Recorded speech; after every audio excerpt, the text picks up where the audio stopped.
일본 프로야구의 거포 무라카미 무네타카가 포스팅 마감 시한을 불과 하루 앞두고 마침내 메이저리그 계약에 성공했다는 소식입니다. 하지만 그가 선택한 팀과 계약 규모는 야구 팬들에게 엄청난 충격을 안겨주고 있습니다. 무라카미가 입단하게 된 팀은 최근 3년간 메이저리그 역사에 남을 만한 패배를 기록하며 최약체로 평가받는 시카고 화이트삭스입니다. 계약 조건 역시 2년 총액 3,400만 달러로 당초 기대에 비해 턱없이 낮은 수준입니다. 오타니, 쇼헤이나 사사키, 로키처럼 25세 미만 룰에 묶여 마이너리그 계약을 해야 했던 것과 달리 무라카미는 이미 25세 시즌을 넘겼기 때문에 국제 유망주 계약금 제한 보너스 풀의 적용을 받지 않는 완전한 자유 신분이었습니다. 다나카 마사히로, 스즈키 세이야 요시다, 마사타카처럼 어떠한 제약도 없이 대형 계약을 노릴 수 있는 조건이었기에 이번 결과는 더욱 의외로 다가옵니다. 당초 현지 매체들의 예상과는 그야말로 하늘과 땅 차이의 결과가 나왔습니다. 메이저리그 트레이드 루머스는 8년 1억 8천만 달러, 디 애슬레틱은 8년 1억 5,850만 달러를 예상했었습니다. 심지어 가장 보수적인 전망을 내놓았던 ESPN조차 5년 8천만 달러를 예상했었는데 실제 계약은 그 절반에도 미치지 못한 것입니다. 빅마켓 구단들이 그를 영입할 것이라는 예상도 완전히 빗나갔습니다. 무라카미는 앞서 뉴욕 매치의 벤치 코치인 카이 코레아를 비롯해 린도어, 소토 등 매치 소속 선수들을 팔로우하며 매치행을 암시하는 듯한 행보를 보였지만 결국 행선지는 화이트삭스였습니다. 이번 계약으로 인해 포스팅 시스템을 통해 메이저리그에 진출한 아시아 타자들의 계약 총액 순위에도 변동이 생겼습니다. 역대 순위를 살펴보면 이정우가 6년 1억 1,300만 달러로 최상위권에 있으며 그 뒤를 요시다, 마사타카 5년 9천만 달러, 스즈키 세이야 5년 8,500만 달러가 잇고 있습니다. 무라카미의 2년 3,400만 달러는 김하성 4년 2,800만 달러보다는 높지만 과거 이치로 3년 1,400만 달러나 박병호 4년 1,200만 달러, 강정호 4년 1,100만 달러 치추고 요시토모 2년 1,200만 달러 등의 계약 규모와 비교되는 수준에 머물렀습니다. 무라카미가 기대 이하의 계약에 그치면서 이정우 이후 아시아 타자가 1억 달러 이상의 잭팟을 터뜨리는 사례가 언제 다시 나올지는 불투명해졌습니다. 다만 평균 연봉 AAV로 따져보면 1,700만 달러로 이는 스즈키 세이야와 동일하며 이정우 1,883만 달러나 요시다 1,800만 달러와 비교해도 크게 뒤지지 않는 금액입니다. 무라카미 입장에서는 계약 기간을 2년으로 짧게 설정함으로써 빠르게 메이저리그에서 자신의 실력을 증명한 뒤 더 큰 규모의 FA 계약을 노리겠다는 전략으로 해석됩니다. 포스팅으로 진출한 선수는 첫 계약이 종료됨과 동시에 완전한 FA 자격을 얻게 됩니다. 원소속팀 야쿠르트 스왈로스 입장에서는 다소 아쉬운 결과가 되었습니다.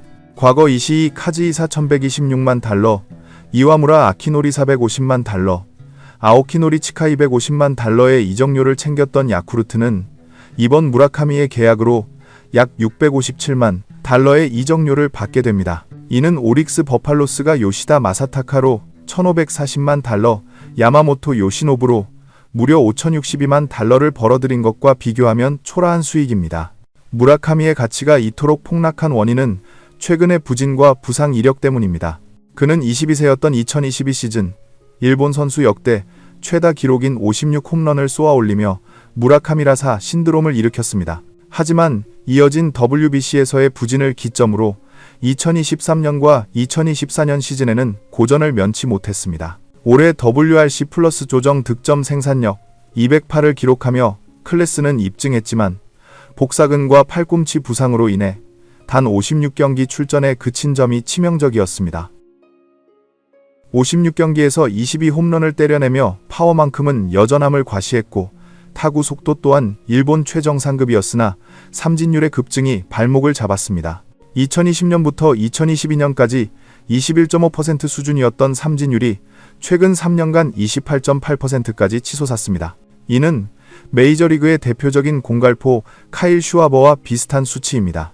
일본에서 삼진율 16%를 기록했던 스즈키 세이야가 메이저리그에서 25%로 상승했고 요시다 역시 9%에서 13%로 올랐지만 장타력을 보여주지 못한 사례를 감안하면 무라카미의 높은 삼진율은 대단히 불안한 요소입니다. 메이저리그의 평균 삼진율이 22%인 반면 일본은 19% 수준이라는 점을 고려할 때 일본에서 이미 29%에 육박하는 삼진율을 기록했다는 것은 심각한 적신호입니다. 더욱 우려되는 점은 스트라이크 존에 들어온 공에 대한 컨택률이 올해 72.6%에 불과했다는 사실입니다.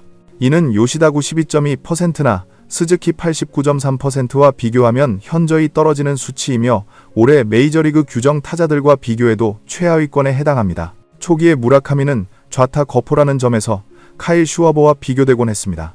하지만 삼진이 많은 거포들인 에런 저지 80.2%, 슈와버 80% 오타니 78.8%의 컨택률과 비교해도 무라카미의 수치는 너무 낮습니다. 결국 그의 비교 대상은 통산 컨택률 70.6%를 기록한 조이 갈로 수준으로 하향 조정될 수밖에 없는 상황입니다. 메이저리그 투수들의 구속과 변화구의 예리함은 일본과는 차원이 다릅니다. 오타니를 제외하면 그 천재적인 이치로나 마스이 히데키조차도 컨택을 살리기 위해 파워를 일부 희생해야 했습니다. 아시아 타자들이 자국 리그에서 빠른 공을 얼마나 잘 공략했는지는 메이저리그 성공의 바로미터가 됩니다.